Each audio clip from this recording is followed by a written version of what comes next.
whomever the quarterback for the Giants is and whomever the quarterback for the Raiders is. I feel bad for Aiden O'Connell, who hurt his knee. Giants quarterbacks are drawing dead, it would appear. So that means there is an extra opening on the mountain because there's 28 spots. 5 starting quarterbacks are off, so we'll see who gets it. 7th row.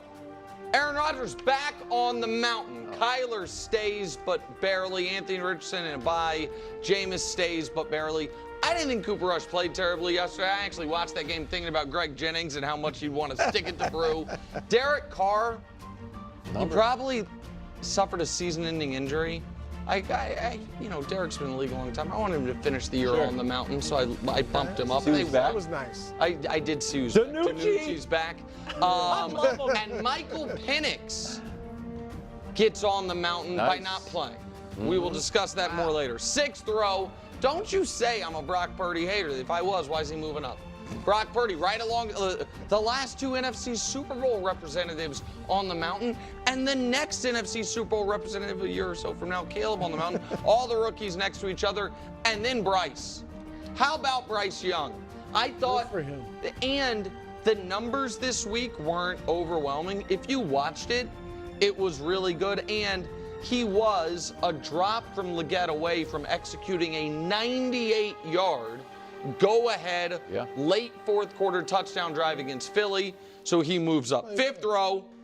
All right, so while we temporarily lost our minds yesterday and discussed whether or not Russell Wilson, off a 158-yard performance, deserved MVP consideration. 6-1. That was lunacy. He did deserve to jump up on the mountain. Listen, Justin Herbert, one of these days, we need you to win a big game. That day wasn't Sunday, but it was, I guess, closer. Jaden in a bye stays, Tua stays, and CJ, the rare bye bump up. It's almost unprecedented in Mountain history. However, he had probably fallen a bit too far because some folks had overset expectations on CJ, and because of that, we were unfairly penalizing him. I abandoned my people early. 4th row, Sam the Man Darnold. Love it. Colin on here talking about a 10-year-long victory lap with his love affair with Darnold, wanting to give him the Vikings job and a couple $100 million. Bake Show, I love that Baker's embraced his true self, which means we're getting 2 or 3 touchdowns, we're getting 1 or 2 interceptions, we're running around, and the Bucs love it. Jordan Love stays exactly where he is. He didn't deserve to rise or fall. He played well. And Geno, getting the 4th straight win for the Seahawks, once again, Geno, under adverse circumstances, banged up offensive line, delivering dimes. At some point, Geno Smith has to get the respect that he deserves as one of the better quarterbacks in the league. 3rd row, Stafford. Man, and I wanted to move Stafford up higher. I got to tell you, when that guy is slinging it, when he's got his guys, oh my goodness, hang 44 on Buffalo. He was great. Lamar had the week off. Jared Goff, we can't forget, just because it was a Thursday night game, he had the one mistake but played really well in that game. The small hands didn't hurt him at all. And his numbers, what, Wilds? Stafford got all those points in Buffalo against the Bills? What? I'm sorry, they had a blocked punt. So without that, they had 37 points. I don't know what you're... Gas the guy. No, I mean, the team scored 44. You know what I think? The way they were carving up that defense, if that blocked punt hadn't been returned for a touchdown, they would have gotten that touchdown. Jared Goff moves up as well. And then, 2nd row, you know who it is at this point, Josh Allen. And again, I got to tell you something. And I'm a Josh Allen guy this year. Yeah. But this is now back-to-back weeks we have kind of fraudulent records that must be addressed. One was passing, rushing, and receiving touchdown when he did not have a receiving touchdown. He threw a pass, someone else caught it, they lateraled it to him, they scored. Not a single person in media, when that play happened, knew he gets the receiving touchdown. Nobody thought you can get a passing and receiving touchdown on the same play unless it's the Marcus Mariota batted back to yourself. And then this week, the story is 3 passing and 3 rushing touchdowns. Sadly, the quest to get him that 3rd rushing touchdown cost him the game. So it's a real record. I don't know if it's great, and Otto Graham is not very, he's rolling over in his grave saying, this guy's tied me in a loss. Joe Burrow, on the other hand, had another great game, and Patrick Mahomes, all he does is win, give great Sports Illustrated articles, make all the clutch plays down the stretch, and lead the Chiefs to... Okay, sure. Sure. Almost makes sense, right, guys? Almost makes sense. All right. I don't even know where to begin. I really don't. Imagine thinking that Brock Purdy should be below Baker Mayfield right now, because that almost makes sense. Hurts and Purdy need to be elevated. I'm not acting like Hurts played this great, amazing game, but if you actually watch that game, if you want to say, hey, he missed some throws or whatnot, that's all fair and fine. But he had some huge pickups, really key, important pickups, specifically with his legs, that changed the nature of that game. He is a huge reason why that offense is what it is. I understand people don't want to put him in the category of like a top 5 and a top 5 pocket passer and all that. That's totally fair game. By no stretch of the imagination, though, should he be below Geno, Baker. I mean, it just doesn't make sense. And again, the same thing with Purdy. By no stretch of the imagination should that be. Which then leads me to also Russ. Russ isn't below Baker. My biggest gripe is Baker being above all these quarterbacks. You're going to put Baker Mayfield in front of Justin Herbert? Do you know how insane that is? And before you say, oh, I'm a Baker Mayfield hater, I'm not. Justin Herbert's better quarterback, though. So is Russ. So is Purdy. So is Hurts. Baker Mayfield doesn't move down with all those interceptions?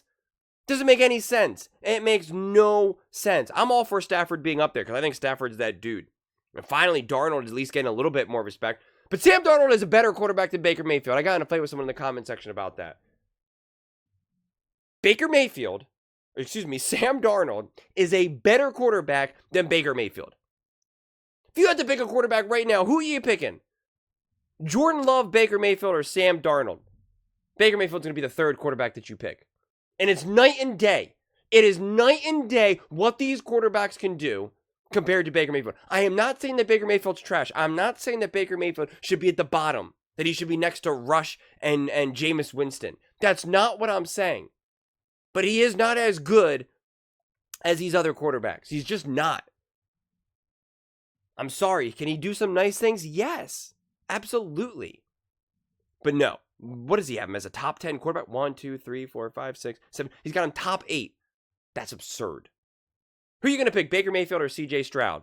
I'm picking CJ Stroud every single day of the week. Who are you picking, Geno Smith or CJ Stroud? I'm picking CJ Stroud every single day of the week. Makes no sense. None. Bryce Young, I was really impressed by his performance. I really was, straight up. I totally confess, I did not watch a ton of Panthers game last year. I did not have this channel, so I just didn't watch. Okay? So I relied on the Colin Cowherds, the Nick Wrights of the world to tell me, what's going on with Bryce Young. But truthfully, they never really talked about him that much. But I was actually really impressed with Bryce. He looked like the number 1 overall pick. Not like he was playing at that level, but you saw enough where you could be like, yeah, I see why this guy was drafted. I mean, for the most part, it was like, hey, this guy can't even hang in the NFL. He may not even be a backup quarterback. And yeah, like I was actually really, really, really impressed. And even when he made a mistake and messed up or didn't complete something, he had a calmness about him and a little smirk. It wasn't panic. It wasn't like, oh my God, I'm throwing for my career right now. Like there was a calmness that I really appreciated, that I really respected. So I'm actually like, I'm always rooting for these guys. I never want these guys to like fail out and have their careers just, I want to see these guys achieve their dreams. Honestly, I do. I'm a sucker for that. So I'm definitely not rooting against him. So I'm curious to see like how he can continue to develop, because it feels like he actually has like legitimate momentum now. And I kind of question like, where did that come from? And like I said, I totally confess, I did not watch all of it. I watched maybe a handful of games last year of him. And so I just really don't know. And only a few games this season as well. My mind was already going to the ginger. I can't think of his name. It'll come to me, of course, as soon as I'm done this video, whatever his name is. But yeah.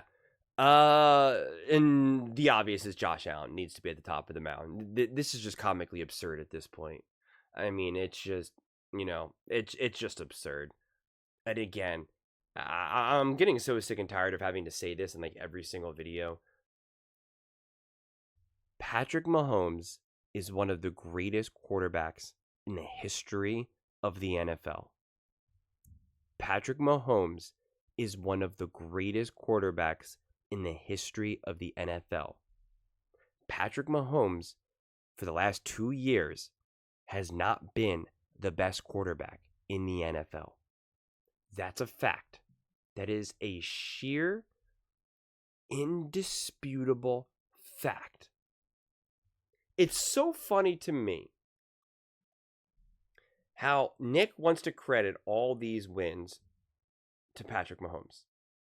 And Patrick Mahomes deserves a tremendous amount of credit. Let me say this again. Patrick Mahomes deserves a tremendous amount of credit. But a few days ago, like last week, 2 weeks ago, whenever it was, when they played the Panthers, the Chiefs, he pointed out a play and said, Andy Reid is so smart. You know, I know Patrick Mahomes went for this throw and it didn't go out, but this is actually really smart because the Chiefs, they call plays and do things that no other team expects. And he compared it to how the against the Ravens in the playoffs to, I think it was to MVS. And that was a play that I pointed out and said that was a genius play call. You know, I called that out when it happened. I said it was a great play call and a beautiful throw by Patrick Mahomes. And that's why I said it was really this duo, right? You have to have the coach that dials up that play, and you have to have the quarterback who can make that play, who can make that throw. And it's just so funny, though. Who do you think's calling the plays? Who do you think schemes Travis Kelce? Like, who do you guys all think that this is always just not 100% freestyle? Some of it ends up being freestyle. Some of it is off script, without a shadow of a doubt. Without a shadow of a doubt. But who do you think is calling all of these plays, designing it, the game plan? His name is Andy Reid. So for every single win, so is Josh Allen because literally he said Josh Allen's whole thing with the 6 touchdowns because they tried to get him another rushing touchdown cost the Bills the game. I'm not saying it did or it didn't, but that's what Nick Wright just said. That cost them the game because obviously the clock ran and they had to call timeout. So then you're admitting that a coaching decision essentially superseded the greatness, one of the greatest quarterback performances we've ever seen, that a coaching decision is what led to ultimately him not coming away with the win. With that same logic, then we have to give some of the credit to Andy Reid and the coaching staff for why Patrick Mahomes is able to win some of these clutch games. Multiple things can be true. Multiple things can be true. And when you watch a Josh Allen play, because they want to point out like a few plays, a play here, a play there that Patrick Mahomes has to go off script and scramble and make a beautiful throw. That's great. I've seen Bryce Young scramble and make beautiful throws down the field too. That's no longer an indicator of greatness. It was like 5 years ago, 6 years ago, 7 years ago, 10 years ago. Not anymore. In 2024, literally every single one of these quarterbacks can do that. Even Jared Goff, who's a pocket passer, can scramble, roll out a little bit, and make a throw on the move. Okay? So that's no longer a mark of greatness. But what Josh Allen had to do against the Rams, that is a mark of greatness. Barreling through people, ripping off run after run after run, being the leading rusher for his team, and throwing tight window throws that are just like some of the most insane things ever. That even Tom Brady has to point out and be like, do you guys see the window that he had to throw this through his own O-line and the hands? It's just ridiculous. That is what Josh Allen has to do all the time. Josh Allen is going off script and having to make plays every single drive. Whereas Patrick Mahomes, go watch the game against the Chargers. It's a perfect example of what is asked of Patrick Mahomes. 5-yard pass, 4-yard pass, 5-yard pass. I mean, like he's doing like these like no read, one read, like immediate height throw. He's getting it out so fast. Boom, boom, boom. And if you want to say O-line, well, then that's the genius of Andy Reid of devising a great game plan to be able to put the Chiefs in a position to win. And does the defense then not get any credit for holding the Chargers to 17 points? That's pretty impressive. What did the Bills defense do? Oh, that's right. They gave up 44 points. Make it make sense. You can't. You can't. It's impossible. It's absolutely impossible. Truly, truly, truly. But imagine looking at this and thinking that Baker Mayfield, I got to harp on Baker Mayfield again.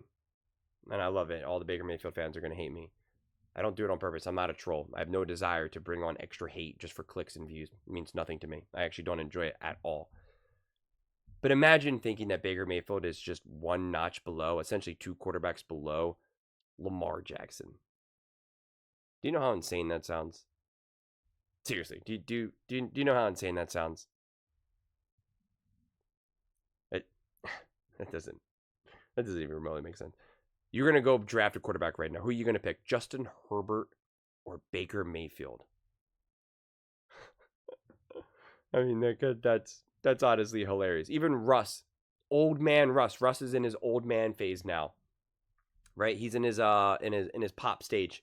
He's just a few years away from like knitting and, you know, having like little glasses and like a shirt where he's like with like a little wrench and screwdriver where he's going to start working on little model cars. I'm still picking Russ over Baker any day of the week. Russ knows how to execute an offense. Russ knows how to win. Russ knows how to win a Super Bowl. He knows how to lead a team, how to say all the right things at the mic. Wild. But those are just my thoughts. I'd absolutely love to hear yours. What do you guys all think about Allen's Alpine? Let me know in the comments below. I read every single comment. It's whether you agree with me or disagree with me. Either way, let's get in some discussions. Let's get in some fights. But ultimately, let's just have some fun. And please do consider subscribing. We're building an amazing community here. I'd absolutely love to see you part of it. I want to build something that we all genuinely feel connected to. Something that we're really excited to be part of. I think we're well on our way to doing it. And please don't forget to give this video a thumbs up, as it really does help with the visibility and the algorithm. Thank you so much, and see you next time.